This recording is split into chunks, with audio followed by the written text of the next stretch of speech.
Good afternoon, comrades. My name is Dexter and I'm a member of Red Youth, the youth wing of the Communist Party of Great Britain, Marxist-Leninist. I'm pleased to see so many other youth delegates here today attending this important event.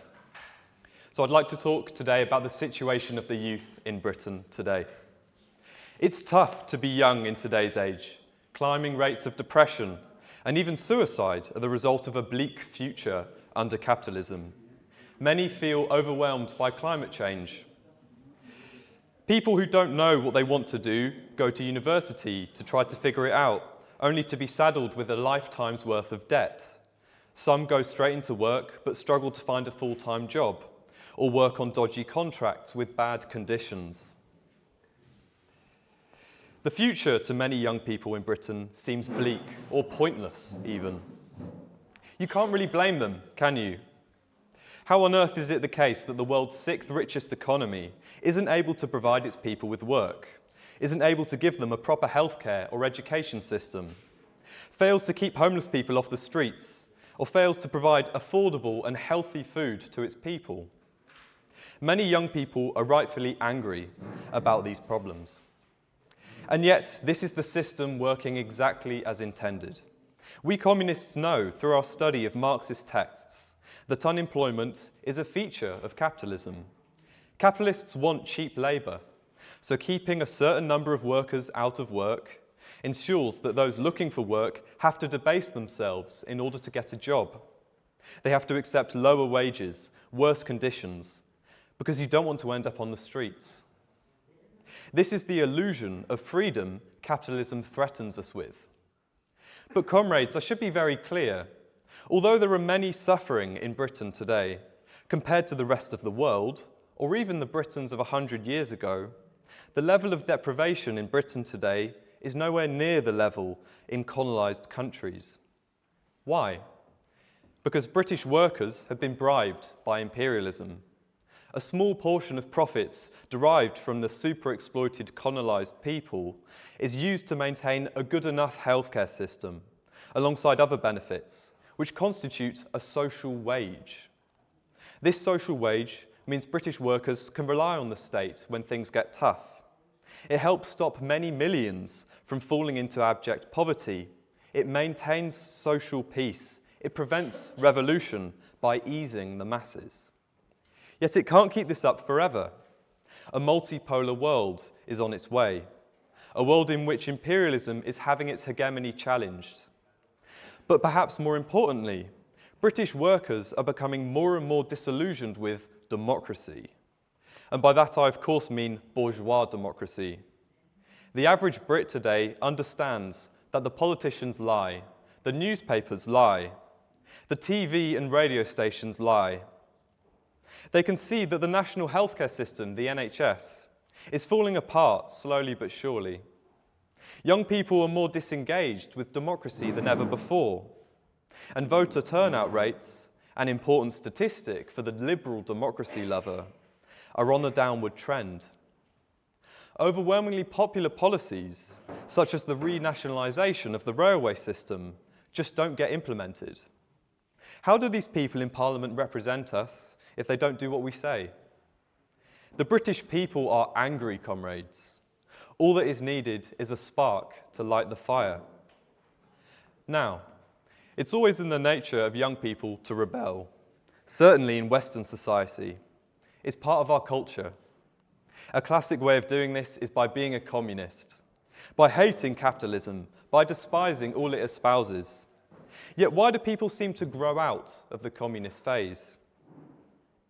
Why has society decided that communism is just a phase that people grow out of as they get older and more pragmatic and practical?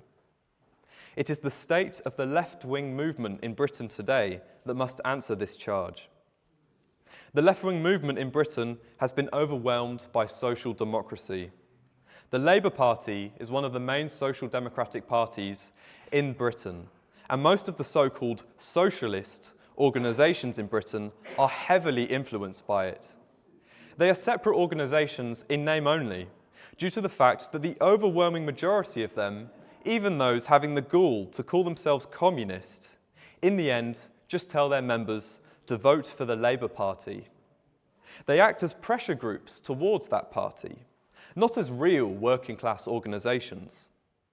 So when young people get involved in these groups that call themselves socialist, but don't even study Marx, or study him indirectly with the help of study guides designed to misdirect people, they are doomed from the start. The fire within them, the anger, begins to die out and smoulder. The lackluster Marxist education these organisations provide, which should be arming their members with Marxist science, are pushing them away from Marxism. This is a great travesty. Young people have an instinctive understanding of all the problems of capitalism already, and it's being wasted and destroyed by these so-called socialist groups.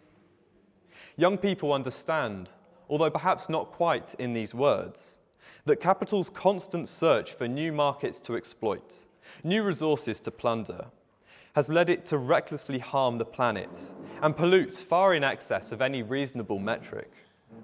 They understand that the de-industrialisation of Britain, due to imperialism's ability to export capital to foreign countries and gain a cheaper labour force, has ripped millions of jobs away, mostly in manufacturing or the production of raw materials. These jobs have always had the strongest working class communities. These communities were plunged into unemployment, disarming great masses of workers. Now, I'm sure all the comrades here already know why these things have happened. It's in the very nature of imperialism to desecrate its own country in this way, as long as it results in a little more profit being made. It's in the very logic of capitalism that the capitalist becomes the physical embodiment of his capital. A lot of young people have an instinctive grasp of much of this. It's obvious to them that the capitalists are greedy, that they seek out profit, and that's why mining and manufacturing and all sorts of other jobs which used to be done at home are now done in poorer countries. However, they don't understand why this has happened. By what mechanism are those big businesses led to act in this way? Why has our economy got to this stage? Why the hell haven't people stood up to stop this? How do we go about changing it? This burning anger, this passion will eventually erupt, and we must, as communists, do all that we can to stoke the flames. But until a mass organisation is built to handle this correctly, this anger will bubble beneath the surface. Bourgeois politicians love to talk about voter apathy, sometimes calling it hapathy, claiming British workers are so happy they have apathy. They just don't care much about politics anymore. Why would they, when they live so well? No, this anger will bubble beneath the surface and will continue to build with every false news story the lying media produce, every promise gone unfulfilled by the politicians. And as more and more reach this conclusion, we communists must be there to educate them. Our publications are hugely important. We must have a strong newspaper with a strong analysis to help give people the answers they're looking for, books to provide the depth and knowledge. If what we write is well and truly thought out, people angry enough to take the time to do the reading will inevitably reach the conclusion that what we have written is right and correct. Comrades, we must simply stand up, act proudly, and put forth the truth. The masses have been presented with so many false news stories, with the stories of the day lying about the Ukraine war and lying about Palestine. Many workers are searching for the truth, but they have to wade through a quagmire to get it. Why? Because we in the Communist Party are but a tiny section of the left wing in Britain. Comrades who have come to us have often been members of a number of other groups before they found us.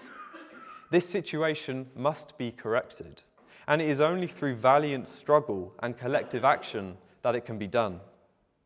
Engels once said that England would be the last place to see socialism. I can assure comrades that we in the Communist Party of Great Britain, Marxist-Leninist, are doing our best to prove him wrong. Thank you.